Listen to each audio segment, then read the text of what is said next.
कुछ चीज़ें हमें बहुत ही लेट रियलाइज़ होती है, जब हमें पता पड़ता है कि हमारा एंड बहुत ही नज़दीक है। हेलो फ्रेंड्स, आज की हमारी मूवी हार्ट अटैक ये 2015 की एक थाई रोमांटिक मूवी है। इस मूवी में एक ग्राफिक डिज़ाइनर को अपने नेक पर रैश आता है।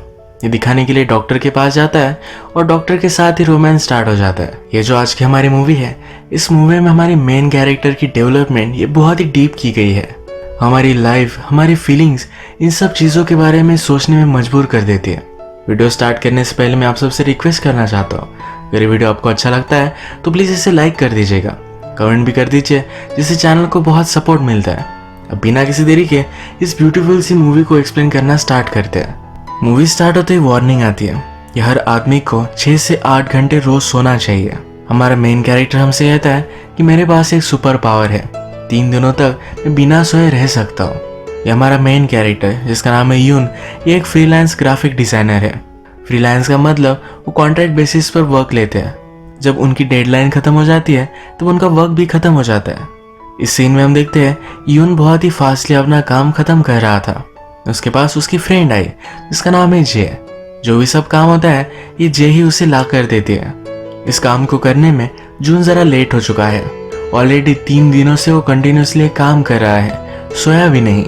उसने अपना खुद का रिकॉर्ड तोड़ दिया और 3 दिनों से ज़्यादा 4 दिनों तक अब वो जगा है। सुबह जल्दी जून और जे ये अपने ऑफिस पहुंचते हैं और उनके बॉस को डिज़ाइन दिखाते हैं।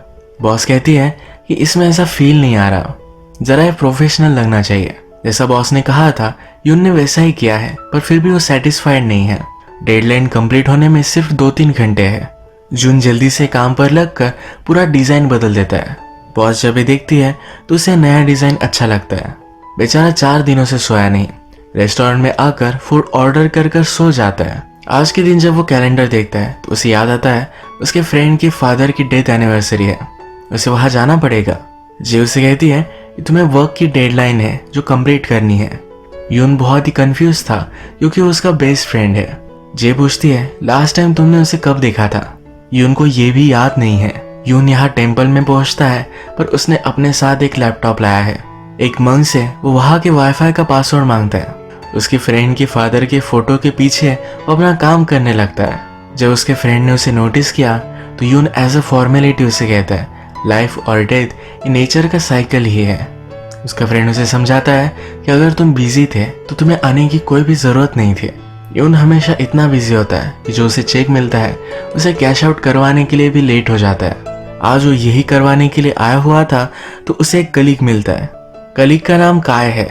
काय उसे कहता है कि लास्ट टाइम अपना वर्क कंप्लीट करने में तुम लेट हो गए थे। एज के साथ तुम्हारा स्पीड स्लो होता जा रहा है। काय यून को उसके एक कलीग से मिलवाता है जिसका नाम है जर्ड। जर्ड यून के काम का फैन है और उसी की तरह बहुत ही अच्छा काम वो करना चाहता है। वो हार्ड वर्किंग भी है। एक दिन यून ने नोटिस किया कि उसके नेक पर रैश आया हुआ है। ये रैश का ट्रीटमेंट कराने के लिए वो हॉस्पिटल में आया और पूरे टाइम तक अपने फ़ोन पर ही बात कर रहा था। डायरेक्टली बिल काउंटर पर ही उसे पता चला कि उसका बिल बहुत ही ज़्यादा आ गया है। लास्ट काम के उसे जो भी सब पैसे मिले थे ये बिल पे करने में ही उसके चले जाते हैं। उसके मेडिसिन में एक गोली ऐसी थी जिससे उसे नींद आ गई। उसकी एक डेडलाइन थी जो उसे जल्दी से कंप्लीट करनी थी। रात भर वो जगने वाला था पर उसका काम लेट हो गया। उसका काम कभी भी लेट हो ये उसे अच्छा नहीं लगता। सब गोलियां वो जला डालता है। यून को कंटिन्यूसली रैशेस आ ही रहे थे। ये रैश छुपाने के लिए उसने टर्टल नेक टी शर्ट पहना था। उसके फिंगर तक भी ये रैशेस पहुंच चुके थे। जे नोटिस करती है और कहती है कि अगर तुम बीमार पड़ गए तो तुम्हें मैं कोई भी काम नहीं दूंगी। लास्ट टाइम जिस हॉस्पिटल में वो गया था ये बहुत ही कॉस्टली था। उसका फ्रेंड उसे सजेस्ट करता है कि कॉलेज के हॉस्पिटल में तुम जाओ। यून ने ऐसा ही किया पर वहाँ बहुत सारे लोग थे। उसे बहुत टाइम तक वेट करना पड़ा। इसी वेटिंग में उसे नींद भी आ गई थी। वो फिर वंडर करता है कि टाइम ही पैसा है, इतना सारा टाइम मैंने यहाँ वेस्ट कर दिया। इतने टाइम में मेरा बहुत सारा काम हो सकता था। तंग होकर यहाँ से वो जाने ही वाला था तभी उसका नंबर आ गया। यून को एग्जामिन करने वाली डॉक्टर हमारी और एक मेन कैरेक्टर है, इसका नाम है इम उसे पूछती है तुम काम क्या करते हो। यून कहता है कि मैं ग्राफिक डिज़ाइनर हूँ। वो इस पर हंसती है और कहती है कि शायद तुम दिन भर मॉडल्स की बॉडी ही देखते हो। यून कहता है ऐसा नहीं होता, उनके पिंपल्स वगैरह ये भी निकालने होते हैं। यून की पूरी बॉडी वो चेक करती है और उसे पूछती है क्या तुम्हारे प्राइवेट पार्ट्स में भी रैशेस है। यून को इसके बारे में पता नहीं तो वो देखना चाहती है। इस एग्जामिनेशन में वो बहुत ही अनकंफर्टेबल हो गया। वो न्यूड होना नहीं चाहता था, पर इम कहती है कि मैं एक डॉक्टर हूँ, मैंने बहुत सारे लोगों को न्यूड देखा है, ये मेरा प्रोफेशन है। बेचारे यून को मजबूरी में चेकअप करवाना ही पड़ता है। वो हमसे कहता है कि आज मुझे महसूस हो रहा है कि आदमियों का रेप कैसा होता होगा। इम भी मजाक लेकर उससे पूछती है कि तुम्हें लगता है तुम्हारा रेप हुआ है। इम ने नोटिस किया यून सही से नींद नहीं लेता। वो उससे कहती है 9 बजे से पहले तुम रात में सोने चले जाना, सही से पिल्स लेना, जरा अच्छे से एक्सरसाइज करो जिससे तुम जल्दी ठीक हो जाओगे। यून पूछता है क्या ये सब जल्दी नहीं हो सकता। इम कहती है कि अगर तुम्हें जल्दी रिकवर होना है तो ज्यादा एक्सरसाइज करना। वो कहती है 1 मंथ के बाद फिर से चेकअप के लिए आना। उसे फिर से देखना चाहती है। काम की प्रोग्रेस जानने के लिए रात में जे उसके पास आई हुई थी। उसने उसके लिए सी फूड भी लाया हुआ है। डॉक्टर ने कोई भी सी फूड खाने के लिए उसे मना किया है। यून को एक्चुअल में यही अच्छा लगता है। वो फिर अपने फ्रेंड के पास गया और उससे पूछता है कि आदमी खाने के लिए जीता है या जीने के लिए खाता है। बिना अच्छे खाने के जीना उसे बहुत ही डिफिकल्ट लगता है। यून कन्फ्लिक्टेड था और उसने खाना खा ही लिया। उसके रैशेस फिर और भी बढ़ गए। जो गोलियां इम ने दी है इसे बहुत ही ज्यादा नींद आती है और वो काम नहीं कर पाता। इसी वजह से इन गोलियों को स्किप कर डालता है। उसे जरा गिल्टी महसूस होता है तो वर्कआउट करने के लिए जिम ज्वाइन कर लेता है। नेक्स्ट मंथ जब वो फिर से इम से मिलने के लिए आया तो ज्यादा इम्प्रूवमेंट नहीं हुई है। इम जान जाती है यून ने सही से गोलियां नहीं ली। वो उससे बहुत ही डिसअपॉइंटेड है। यून कहता है कि तुम बोल रही थी 9 बजे से पहले सो जाना है, पर ये इम्पॉसिबल है। मैं कोई मंक थोड़ी ना हूँ, मेरे पास चॉइस होती है। एक तो मैं 9 बजे सो सकता हूँ या काम कर सकता हूँ। मेरे प्रोफेशन में मैं छुट्टी भी नहीं ले सकता। इम पूछती है कि तुम ऐसा क्यों करते हो, क्या पैसे कमाना तुम्हारे लिए इतना इम्पोर्टेंट है। यून कहता है कि ऐसा नहीं है, अगर मैंने सही से जॉब कंप्लीट नहीं किया तो किसी और को दे देंगे। मैं फ्रीलांसर हूँ तो मेरे पास फिर काम ही नहीं बचेगा। इम कहती कि तुम सुनते ही नहीं हो। एक काम करते हैं, आज से हम फ्रेंड्स बन जाते हैं। मैं जो कहूंगी तुम्हें करना पड़ेगा। अब आज से खुद का थोड़ा सा अच्छा सा ख्याल रखना। मैं जो कहूंगी ये सब तुम प्रिकॉशंस लेना। यून भी इस बात को मानने की कोशिश करता है। वो अपना काम खत्म कर 9 बजे सोने वाला था। उसने नोटिस किया कि एक मॉडल का नेल क्रॉप करना उससे रह गया है। वो अपने आप से कहता है इतना कोई नोटिस नहीं करेगा। सब काम बंद कर उसने सोने की कोशिश की, पर ये उसके लिए इम्पॉसिबल था। रात में उसे ख्याल आते रहे कि उसका काम इनकम्प्लीट है। रात भर उसे नींद नहीं आई और जब वो सुबह जिम में गया तब वहां सो रहा था। घर आकर जब वो अपना मोबाइल नोटिस करता है तो वहां जे की 57 मिस्ड कॉल्स है। जे ने नोटिस किया कि नेल क्रॉप करना बाकी था। उसने यून का काम किसी और को दे दिया है। इससे यून बहुत ही अपसेट हो गया। अब इस बार यून ने खुद का अच्छा सा ख्याल रखा है। जब वो इनसे मिलने के लिए आता है तो उसके रैशेस बढ़े नहीं, पर जो प्रीवियस में थे वो कम भी नहीं हुए। अब इनको लगता है कि यून की लाइफस्टाइल ही थोड़ी सी गलत है। वो उससे पूछती है तुम खाना क्या खाते हो। यून एक होटल का नाम लेता है, हमेशा वहां से खाना खाता रहता है। ये उसके लिए सही नहीं है। इम कहती है कि तुम अपने इंटरटेनमेंट के लिए क्या करते हो। यून कहता है कि मैं किसी प्रोजेक्ट के बारे में सोचता हूँ। इम कहती है कि मैं वर्क के बारे में नहीं बात कर रही थी। क्या तुम्हें म्यूजिक अच्छा लगता है, क्या तुम कहीं बाहर जाते हो। यून कहता है कि इन सब में कोई भी पॉइंट नहीं है, मेरा टाइम ही वेस्ट हो जाएगा। इम सरप्राइज्ड है कि यून कभी भी खुद को एंटरटेन नहीं करता। इम को इस बार भी पता चल जाता है कि यून ने सही से अपनी गोलियां नहीं ली। यून अपनी सफाई में कहता है कि उसे बहुत नींद आती है। इसके बाद नेक्स्ट सीन में हम देखते हैं यून और जे की मीटिंग है। जे यून को कहती है मेरे पास तुम्हारे लिए अदिदास ब्रांड का एक काम है। यून को इंटरनेशनल ब्रांड के साथ हमेशा से काम करना था। ये अपॉर्चुनिटी उसे मिली है तो उसे बहुत ज्यादा काम करना पड़ेगा। इम ने उसे कहा है कि उसे सही से गोलियां लेनी है। ये वो करने की ट्राई करता है पर अपने काम में जरा पीछे पड़ जाता है। एक दिन उसके डेडलाइन पर उसने सिर्फ आधा काम किया था। जे इस पर बहुत ही ज्यादा चिढ़ गई। कहती है किसी और को मैं काम दे दूंगी।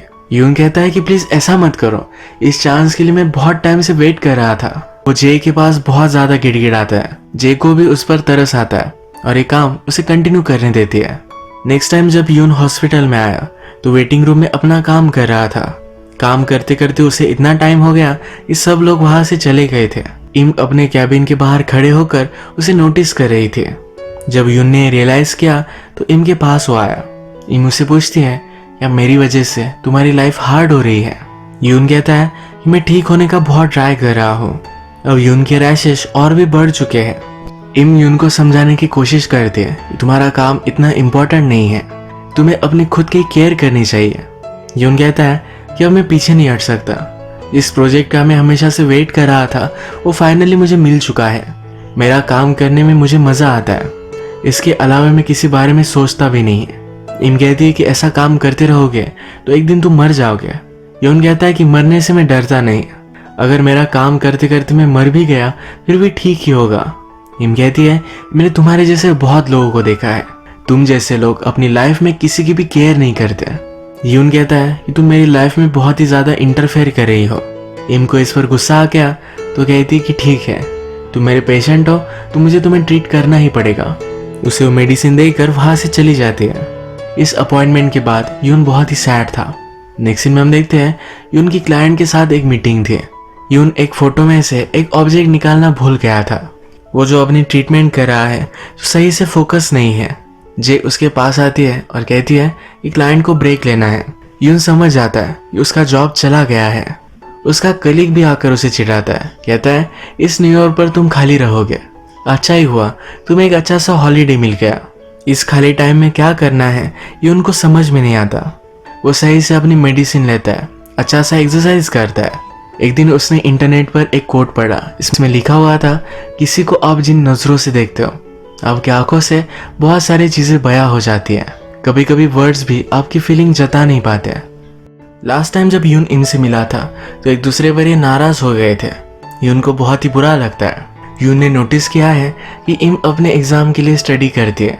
वो एक हाइलाइटर पेन का यूज करती है तो एक फनी सा इंजेक्शन की तरह एक हाईलाइट पेन उसे वो गिफ्ट करना चाहता है। उसके लिए वो बाय कर लेता है। नेक्स्ट टाइम जब वो इम से मिलने के लिए आया तो वहाँ दूसरा डॉक्टर है। यून इस डॉक्टर से पूछता है कि इम कहाँ गई। डॉक्टर कहते हैं कि वो पेशेंट को विजिट करने के लिए गई हुई है। वो यून से पूछते हैं तुम्हारी ट्रीटमेंट स्टार्ट हुए कितना टाइम हो गया। अब 6 मंथ गुजर चुके हैं। डॉक्टर कहते हैं इम के पेशेंट जल्दी से ठीक ही नहीं होते। डॉक्टर को ये जरा अनकंफर्टेबल लग रहा था। वो यून की इम से चैटिंग करवा देते हैं। यून इम से सॉरी कहता है। इम उसे कहती है कि अच्छा सा रेस्ट लो, जरा बाहर घूम कर आओ, सनराइज देखो, सनसेट देखो। यून हमसे कहता है जब भी मैं इम से बात करता हूँ तो मुझे क्या होता है ये मुझे समझ में नहीं आता। जैसा इम ने कहा था वैसा यून करता है, जरा बीच पर वगैरह घूम कर आता है। नेक्स्ट सीन में हम देखते हैं कि जे ने यून को मिलने के लिए बुलाया है। जे अब प्रेग्नेंट है और उसका बॉयफ्रेंड नहीं चाहता कि वो कोई भी काम करे। यून को जो भी सब काम मिलता था ये जे ही देती थी। इनके वर्क रिलेशनशिप से ज्यादा एक दूसरे के अच्छे फ्रेंड थे। जे अब उससे नहीं मिलेगी ये उनको बहुत ही बुरा लगता है। यून कहता है कि तुमने कहा था कि हम हमेशा एक साथ काम करेंगे। जे इसके लिए बहुत ही सॉरी है। यून कहता है कि तुम्हारा भी ठीक है, मुझे लगा था कि जब तुम अपनी लाइफ से मूव ऑन करोगे तब मैं इसे सहन कर पाऊंगा। यून को बहुत बुरा लगता है। यून जे से कहता है कि प्लीज मुझे बीच बीच में कॉल करती रहना। जे के वेडिंग फोटोज का टचअप करने का काम वो यून को ही देती है। जे को उसके बॉयफ्रेंड ने प्रपोज किया था। इस प्रपोजल की क्लिप जब यून देखता है तब रोने लगता है। अब नेक्स्ट अपॉइंटमेंट पर जब यून हॉस्पिटल में था तब एक आदमी इम पर बहुत ही चिढ़ गया था।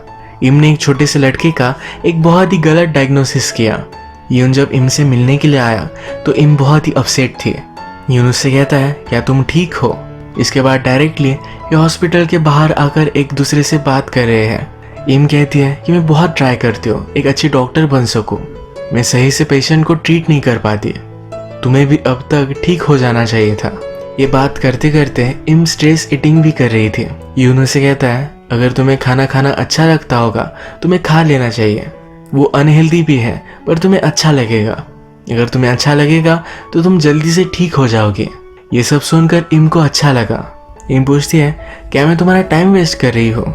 यून कहता है कि ऐसा कुछ भी नहीं है, मेरे पास अब कुछ भी जॉब नहीं है, मैंने एक काम ठीक से किया नहीं था और इस वजह से पूरे इंडस्ट्री ने मुझे काम देना बंद कर दिया।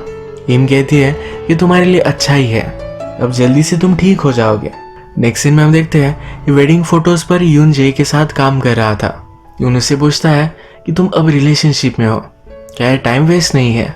जे कहती कि टाइम तो वेस्ट होता है पर फिर भी मज़ा आता है, रिलेशनशिप में रहना ये बहुत ही हार्ड होता है पर फिर भी अच्छा लगने लगता है। किसी से प्यार करना क्या होता है ये मैं सीख चुकी हूँ। अब ये जो मंथ है, इस मंथ में यून के सब रैशेस चले जा चुके हैं। यून को अच्छा तो लगता है पर नेक्स्ट मोमेंट में बुरा भी लगता है। इम से शायद वो फिर मिल नहीं पाएगा। वो फिर इम से मिलने के लिए आया। इम उसे कहती है कि तुम तो ठीक हो गए हो, तुम्हें आने की कोई भी जरूरत नहीं थी।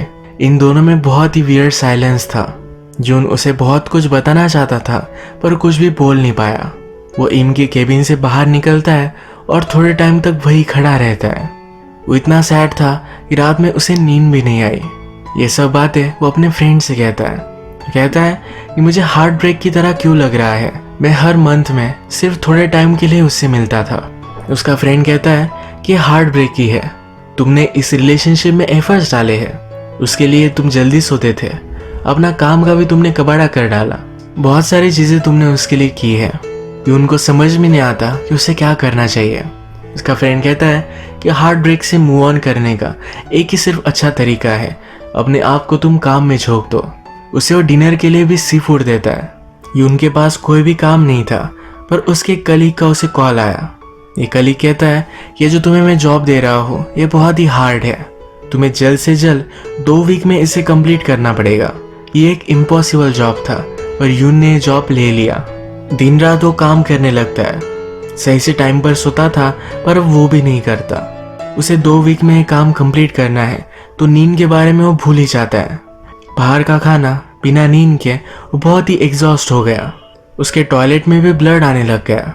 उसके रैशेस वापस आ गए और इस बार पूरे बॉडी पर वो थे। वो फिर भी काम कंटिन्यू कर ही रहा था। उसके सिर्फ 2 फोटोज बचे हुए थे।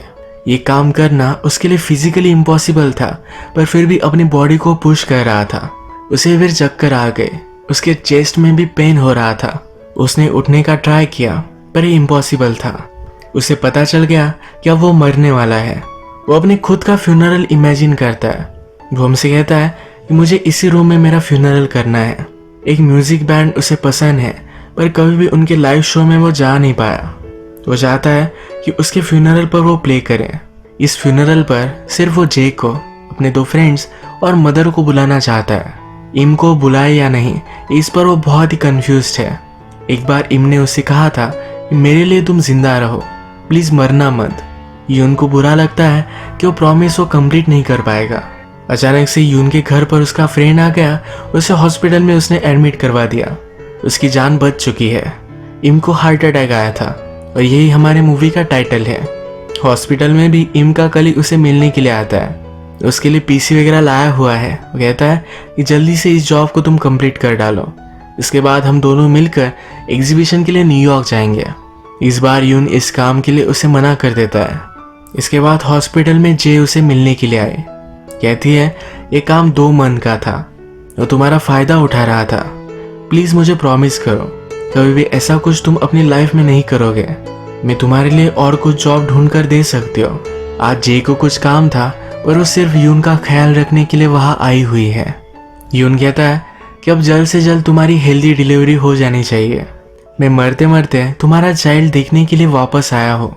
इसके बाद यून ठीक हो गया और वो फिर से इम से मिलने के लिए जाता है।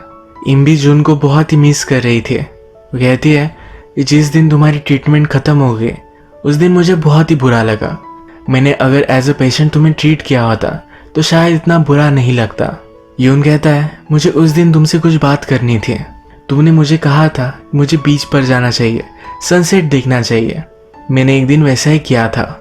मुझे वो टाइम वेस्ट लगा पर फिर भी मैं वही रुका। थोड़े टाइम बाद मुझे बहुत ही अच्छा महसूस होने लग गया। सांस लेना ही इजी होता गया। मैं जब तुम्हारे साथ होता हूँ तो जिस तरह से मुझे फ्री लगता है उतना ही फ्री मुझे लग रहा था। यहाँ वो इनडायरेक्टली इम को प्रपोज कर देता है। इम भी इस पर हंस देती है। उसने यून का हाथ देखा तो उसके हाथ पर अभी भी रैशेस थे। उसे मेडिसिन वगैरह देती है और कहती है नेक्स्ट मंथ हम फिर से मिलेंगे। इस बार वो उसका वेट करने वाली है। इसी एक ब्यूटीफुल से मोमेंट पर ये मूवी एंड हो जाती है। इस मूवी में अगर हम देखें तो जून अपनी दिल की बात बता नहीं पाता था। ना कुछ बोले हुए ही उसकी फीलिंग बहुत ही रियल लगी। मरते मरते भी उसने इम को ही याद किया। उसके लिए ही वो जीना चाहता था। मूवी के लास्ट में एक दूसरे को उन्होंने अपनी फीलिंग्स बता दी है। अपनी रिलेशनशिप को अब वो आगे बढ़ाएंगे। तो आज का वीडियो हम यही खत्म करते हैं। अगर आपको ये वीडियो अच्छा लगा तो प्लीज़ इसे लाइक कर दीजिएगा। बहुत सारी मूवीज़ लेकर आते रहता हूँ, तो प्लीज़ इस चैनल को सब्सक्राइब कर दीजिए। बेल नोटिफिकेशन आइकन दबाना भी मत भूलिएगा। हम फिर से मिलेंगे और एक न्यू मूवी के साथ। तब तक के लिए थैंक यू और आप अपने आप का ख्याल रखिए।